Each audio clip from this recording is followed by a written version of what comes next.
Halo teman-teman, kembali lagi dengan saya, Alivia Nurhuda di channel YouTube saya.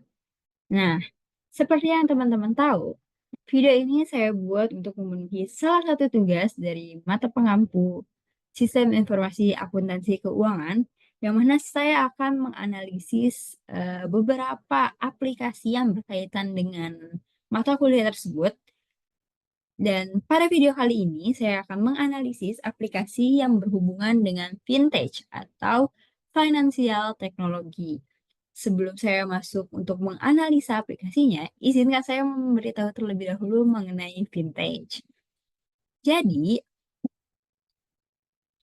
vintage atau financial technology adalah inovasi di bidang keuangan yang memanfaatkan teknologi untuk mempermudah transaksi, layanan, dan juga produk keuangan, teman-teman. Nah, di masa lalu, layanan keuangan seperti pembayaran atau transfer uang dilakukan secara manual dan membutuhkan waktu yang lama. Nah, dengan adanya vintage ini, layanan bisa diakses secara online melalui aplikasi di smartphone atau di platform digital lainnya. Nah, contoh dari vintage dalam kehidupan sehari-hari yaitu dibagi menjadi beberapa kategori. Yang pertama bagi dompet digital, di situ ada Oppo, GoPay, Dana yang tentu saja kita semua tuh sudah tidak asing dengan aplikasi-aplikasi tersebut gitu. Atau misal dalam aplikasi investasi seperti Bibit dan juga Ajaib dan platform pinjaman online. Oke, adapun dari manfaat penggunaan vintage, yang pertama adanya transaksi cepat dan mudah karena dilakukan dengan cara transaksi melalui online ya nggak usah langsung. Kemudian biaya yang lebih terjangkau dibandingkan dengan bank konvensional. Nah, yang terakhir yaitu inklusi keuangan. Nah, di sini salah satu aplikasi yang akan saya gunakan dan saya analisis untuk kebutuhan tugas ini adalah aplikasi Dana. Tapi Dana adalah salah satu contoh aplikasi vintage terkemuka di Indonesia. Kebetulan saya juga biasa menggunakan Dana, teman-teman. Aplikasi ini berfungsi sebagai dompet digital yang memudahkan berbagai transaksi keuangan, seperti pembayaran belanja, transfer uang, hingga pengisian saldo game, di mana semuanya itu bisa dilakukan hanya melalui handphone. Nah, Dana telah diterima di berbagai merchant, mulai dari pedagang kecil hingga pusat perbelanjaan besar, menjadikan gaya hidup tanpa uang tunai semakin praktis dan mudah diakses. Sini ada beberapa fitur dari Dana, tapi saya akan membahas secara secara singkat mengenai fitur utama dalam Dana. Nih, Dana itu menawarkan beberapa berbagai fitur unggulan. Salah satunya adalah antarmuka yang mudah digunakan, di mana dirancang untuk memberikan kenyamanan bagi pengguna baru maupun yang sudah berpengalaman.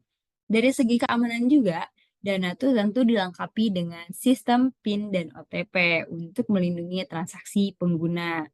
Nah, selain itu, Dana memungkinkan pengguna untuk melakukan transfer uang ke rekening bank tanpa biaya admin, teman-teman, memberikan efisiensi dan kemudahan dalam melakukan transaksi sehari-hari. Terus, kenapa sih Dana itu dikategorikan sebagai vintage bukan sebagai bank digital atau bank konvensional? So, jadi Dana itu masuknya itu ke dalam vintage, soalnya Dana itu cuman sebagai atau lebih fokusnya ke dalam perantara pembayaran. Fungsinya itu buat transaksi harian, kayak bayar belanja, transfer, atau melakukan top up. Beda dengan bank digital atau bank konvensional yang mana ngasih layanan lebih lengkap kayak tabungan dan juga kredit. Nah, dana lebih praktis buat kamu yang butuh pembayaran cepat tanpa ribet urusan perbankan. Oke, saya juga bertanya-tanya ya mengenai kemana sih saldo dari dana itu disimpan selama para pengguna itu tidak memakai saldo tersebut gitu. Nah, ketika saya mencari tahu, saya ini mendapatkan sedikit jawaban, di mana saldo dana kamu selama nggak terpakai itu sebenarnya disimpan di dalam rekening escrow. Jadi gini, dana tuh nggak pegang langsung uang kamu. Tapi mereka tuh taruh di bank yang ditunjuk buat jadi tempat penyimpanan sementara, yaitu rekening escrow tadi. Nah, rekening escrow ini sistemnya tuh kayak rekening penampungan yang aman dan diawasi oleh Bank Indonesia. Jadi meskipun kamu nyimpen uangnya di Dana, sebenarnya uang itu tetap tersimpan di bank yang kerjasama dengan Dana. Terus, mengenai siapa sih yang menciptakan Dana? Jadi, Dana itu diciptakan oleh PT Espai Debit Indonesia (KOE) yang merupakan bagian dari MTEK Group, Elang Mahkota Teknologi. Nah, salah satu perusahaan besar di Indonesia yang juga punya SCTP dan Bukalapak. Juga ada beberapa media lainnya. Tentu saja teman-teman tuh sudah nggak asing gitu ya dengan kata MTEK Group. Nah, mereka itu luncurin Dana pertama kali pada tahun 2018. Terhitung hingga 2024 adalah selama 6 tahun. Dan pada sejak saat itu, Dana itu terus berkembang menjadi salah satu dompet digital yang terbesar yang ada di Indonesia. Oke, jadi tadi itu adalah penjelasan singkat mengenai vintage dan juga Dana. Setelah itu, kita akan langsung saja menganalisis aplikasi Dana. Check it out. Oke, kita langsung aja masuk ke aplikasi Dananya. Di sini, tampilan awal ketika kita mengklik aplikasi Dana adalah aplikasi home atau aplikasi beranda, di mana di sini ada beberapa, oke. Di mana di sini ada beberapa tampilan gitu. Mulai dari jumlah dana yang saya miliki, kemudian kita bisa scan, bisa top up, bisa send, bisa request. Terus di sini juga kita bisa lihat ya. Sini ada fitur-fitur seperti Google Play Store, terus Apple's Reward, terus hemat sampai dengan 60.000, Dana Deals, pulsa dan data, electricity, terus ada reksadana dan ada banyak lagi fitur lainnya.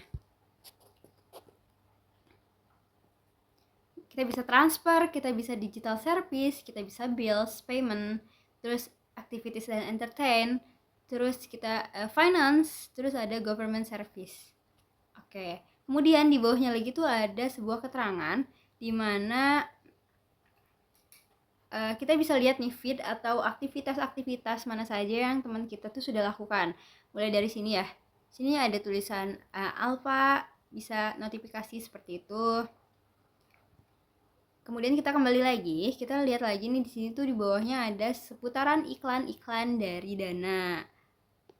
Mulai dari diskon-diskon, misalnya emang diskon sih. Terus kita masuk ke bawah lagi, di sini ada Dana Protection. Terus di bawahnya lagi ada Dana Deals. Dan di tampilan akhir dalam tampilan home adalah What's New. Ada awas jebakan Batman, baru reksadana dan stop judi online. Di sini juga kita bisa lihat ya tampilan lainnya gitu. Ini banyak banget teman-teman, bayar Bluebird dan sebagainya macam. Ini masih banyak yang tentu saja bisa kita nikmati dan bisa kita coba apabila kita memakai aplikasi Dana. Oke, kita kembali lagi. Kita masuk dulu ke dalam tampilan activity. Di sini kita bisa lihat nih aktivitas apa saja sih yang sudah saya lakukan selama saya menggunakan Dana. Mulai dari menerima uang, pengembalian, terus ada pembelian, terus ada pengiriman uang, uang digital dan sebagainya macamnya teman-teman. Misalkan saya masuk, coba klik salah satu, yang mana saya akan mengklik mengenai Google. Di sini tampilan yang muncul adalah bukti transaksi ketika saya tuh melakukan transaksi kepada Google One gitu. Oke, mungkin kembali. Sini juga kita bisa lihat ya di atas ada Juni, Juli, Agustus, itu tuh untuk mengetahui gitu bulan mana saja sih yang ingin kita lihat. Terus kita lanjut ke yang ketiga. Di sini ada Pay. Sudah kita tahu ya, Pay itu semacam kris. Kalau misalnya kita klik, yang muncul adalah ini teman-teman. Adalah mulai dari kita mau scan atau kita mau nerima uangnya dan sebagainya macam. Oke, Terus yang selanjutnya di sini tuh ada wallet, teman-teman. Kalau misalnya kita buka di sini, kita bisa lihat ya, save your bank card. Itu bisa kita tambah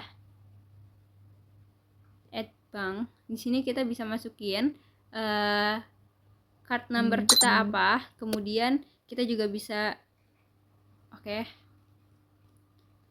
karena saya belum punya kartu jadi saya nggak bisa pakai. Dan yang tampilan lainnya adalah tampilan pengaturan atau tampilan diri saya. Sini kita bisa lihat ya, namanya siapa, terus ada balance, ada dana goals. Bentar, ada dana goals, ada family account, ada emas.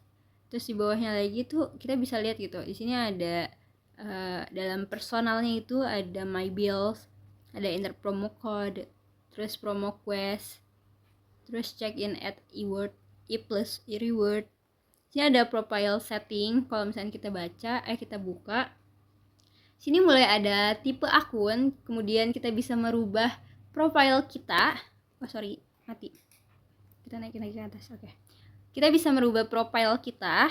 Terus di sini juga nama real name itu sesuai dengan yang ada di KTP, teman-teman. Sini bukan nama saya, tapi ada nama seorang perempuan gitu yang saya gunakan KTP-nya karena saya belum memiliki KTP pada saat itu. Terus ini username yang bisa kita ganti-ganti. Lalu di sini ada change mobile phone, mobile number. Terus di bawahnya ada email address, bisa kita ganti. Di bawahnya itu ada BI Fast account. Terus ada share feed activity, tapi saya nonaktifkan, teman-teman. Biar apa? Biar di feed activity yang tadi kita coba itu tidak muncul, karena menurut saya itu cukup spam dan kurang nyaman bagi saya gitu. Di bawahnya juga ada restis contact sama deactive feed. Mungkin kita buka dulu. Still empty karena masih kosong, dan deactive feed-nya juga nope, aku nggak mau. Mungkin di sini kita akan mengetahui gitu di tampilan home gimana sih cara kita untuk melakukan top up. Itu kita bisa melakukan top up itu bisa beberapa. Gimana sih caranya? Di sini di sini itu yang pertama, kita bisa menggunakan kartu kita yang kita punya, itu mulai dari kartu Visa atau kartu apapun yang kita punya gitu ya. Terus yang kedua itu kita bisa menggunakan bank transfer gitu, mulai dari BRI, Cimben Niaga, BCA, atau kita bisa lihat nih ada banyak bank-bank lain yang sudah terhubung dengan aplikasi Dana untuk dilakukan top up gitu.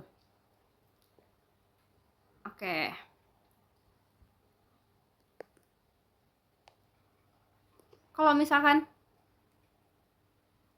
jika tidak ada, teman-teman, kita bisa melakukan add bank. Terus di sini kita masukkan nomor kartunya, kemudian kita masukkan jumlah angka yang mau kita top up itu berapa gitu. Mungkin kita kembali. Kemudian di sini juga kita bisa melalui agent, mulai dari agent Dana atau Indomaret, Alfamart, Alfamidi, dan sebagainya macamnya. Dan masih banyak lagi gitu. Salah satunya itu menggunakan kantor pos. Bisa, teman-teman. Kemudian di sini juga kita bisa menggunakan one click BCA debit card. Terus kita input kodenya gitu. Mungkin kita akan melakukan salah satu cara gitu ya. Kalau misalnya kita send, itu gimana sih? Misalkan saya akan melakukan send dana kepada akun saya yang lain gitu, teman-teman.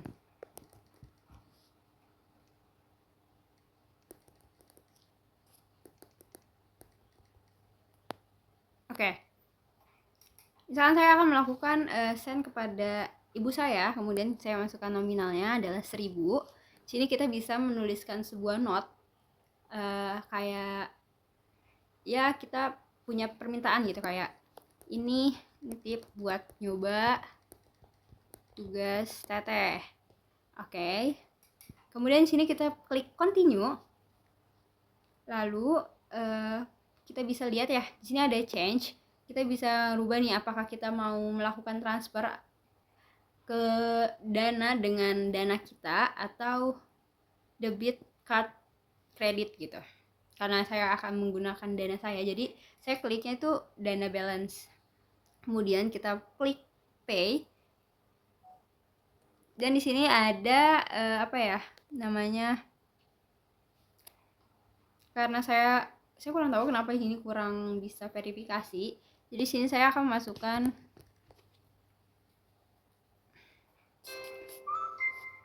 Oke, teman-teman. Kita bisa lihat ya. Jadi setelah kita melakukan PIN, masukkan PIN, kemudian kita bisa lihat nih kalau misalkan pembayaran kita tuh sukses gitu. Di sini juga bisa klik share. Di sini juga ada sebuah kuesioner, bukan kuesioner, ada survei ya. Gimana sih kamu tuh puas gak sih dengan aplikasi Dana ini?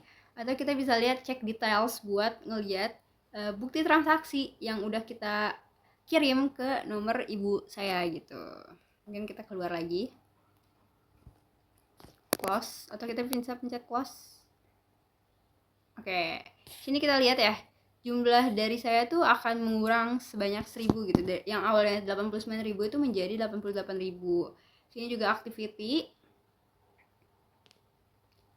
Oke, di sini juga aktivitasnya langsung bisa kita lihat. Di sini ada send money sebanyak 1000 yang dilakukan pada tanggal 17 September di pukul 13.23, teman-teman. Cukup details dan saya tipikal pengguna yang cukup menyukai aplikasi Dana, teman-teman. Saya nggak punya ATM, jadi saya menggunakan Dana untuk melakukan transaksi vintage atau uang secara digital gitu.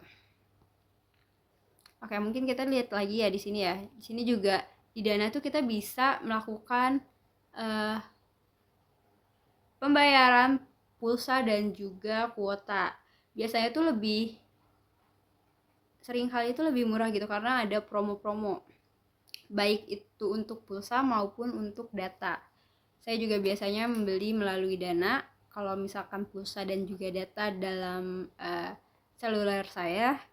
Kemudian di sini juga kita bisa melakukan pengiriman kepada e-wallet. Di sini ada Astra Pay, ada GoPay, ada Isaku, ada OVO dan juga ada ShopeePay. Kalau misalnya kita mau ngirim ShopeePay, di sini ada maksimal, ada minimal dalam pengiriman Dana. Dimana minimalnya itu adalah 10.000. Kalau misalnya kita masukin 9.000, teman-teman, itu tidak akan bisa karena minimalnya adalah 10.000. Oke, mungkin kita masukkan dulu nomor teleponnya. Saya masukkan nomor telepon saya, kemudian saya coba. Oke, kita bisa lihat ya. Di sini tuh ada biaya adminnya sebesar Rp999 atau 1.000 kurang Rp1, teman-teman. Kemudian kita confirm. Dan kita akan diminta untuk melakukan pembayaran gitu. Apakah kita tuh benar-benar mau ngirim atau enggak sih gitu. Kalau misalnya kita klik bayar, maka kita diminta untuk memasukkan kode OTP lagi atau masukkan PIN kita gitu di akun Dana.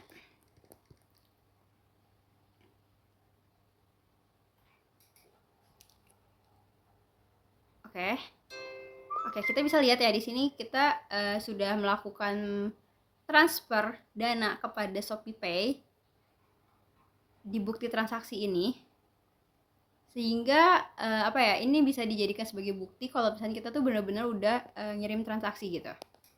Oke, mungkin kita kembali lagi.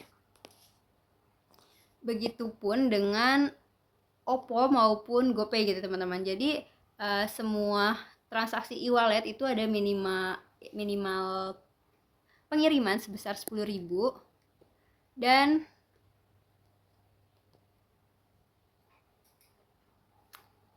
ada admin. Biaya adminnya itu sebesar 1.000 kurang Rp1 gitu, teman-teman. Mungkin di fitur lainnya kita bisa lihat juga ada electronic money atau ada e-money, ada Mandiri e-money dan juga ada Breezy e-money. Oke, kita kembali. Tapi teman-teman tahu nggak sih kalau misalkan Dana ini tuh bisa loh dicairin gitu. Nih teman-teman, cash out. Untuk kita tuh bisa mencairkan yang ada di uang yang ada di dana kita itu menjadi tunai itu dengan cara kita klik tarik tunai fitur dana, kemudian kita coba sekarang karena sebelumnya saya juga belum nyoba. Kemudian tampilan yang akan muncul adalah ini teman-teman. Kita bisa lihat ya di sini mau dicairin ke BCA, ke Alfamart atau Pegadaian. Kita klik Alfamart. Di sini ada withdraw cash dan juga ada send cash. Kalau misalnya kita klik, kemudian kita bisa lihat ya token di sini maksimum. Oke. Dimana kalau misalnya kita mau tarik tunai itu maksimalnya adalah 250.000. Oke, mungkin kita kembali lagi.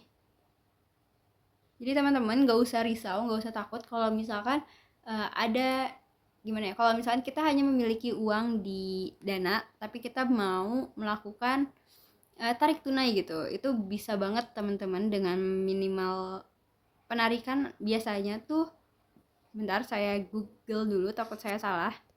Oke, setelah saya google di sini yang muncul adalah limit minimal saat kita melakukan penarikan dana adalah 50.000 dengan maksimal adalah 250.000, dan kita bisa melakukan penarikan dana tuh kelipatan 50 gitu. Kalau misalnya kita mau top up di pos, karena saya biasa melakukan top up dana di pos, selain itu di Alfamart, di Alfamidi dan sebagainya macam, itu dikenakan minimal pengisian atau minimal top up sebesar 50.000 dan hanya berlaku kelipatan 50 gitu teman-teman.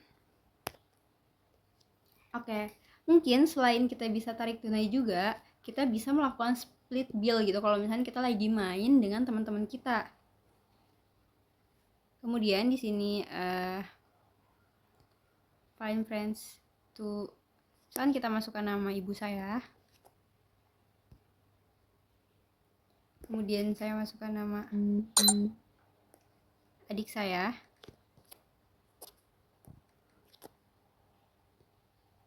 Don. Kemudian kita continue. Di sini tuh kita bisa lihat gitu pembagiannya. Jadi misalkan kita di sini 100.000 ya. Oke, setelah 100.000 mungkin kita bisa di sini juga bisa bisa 60. Sorry. Mungkin bisa 60.000 di sini. Di sini juga bisa 40 ya. Kita harus hapus 40 gitu. Kemudian add myself. Split bill di sini tuh bisa kayak langsung bagi tugas gitu. Detail mungkin kita juga bisa ngubah yang tadi ya. Terus kita create now. Terus kita bisa lihat gitu. Di sini tuh ada request, cek detail, share link gitu. Kayak apakah send request with link. Share link biar terus kita masukin ke WhatsApp biar jadi si orang-orang ini tuh bisa langsung bayar gitu teman-teman. Kita bisa ini ya, cancel. Oke, kita kembali lagi, kemudian kita lihat. Oke, gitu teman-teman. Mungkin untuk analisis mengenai dana saya cukupkan.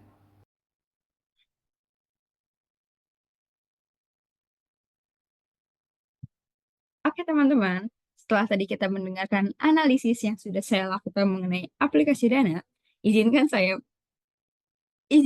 untuk menyampaikan kesimpulannya. Oke teman-teman, setelah tadi kita mendengarkan analisis mengenai aplikasi Dana yang sudah saya terangkan, izinkan di sini saya untuk menyampaikan sedikit kesimpulan mengenai Dana. Di mana Dana ini bukan sekedar aplikasi dompet digital biasa, tapi juga udah jadi solusi keuangan yang fleksibel buat semua kalangan. Nah, dengan fitur-fitur yang lengkap dan keamanan yang oke banget, Dari berbagai promo yang menarik, gak heran sih kalau misalkan banyak orang tuh yang beralih ke Dana buat transaksi sehari-hari, termasuk saya, teman-teman. Nah, nggak cuma membantu kita bayar-bayar, Dana juga hidup lebih simpel dan juga hemat. Jadi, kalau kamu belum coba Dana, udah saatnya ayo cashless. Baik, cukup sekian video kali ini. Semoga apa yang saya analisis dan saya terangkan itu dapat eh, menjadi pembelajaran dan juga dapat bermanfaat buat kita semua. Untuk video kali ini saya cukupkan. Sampai bertemu di video selanjutnya. Bye-bye.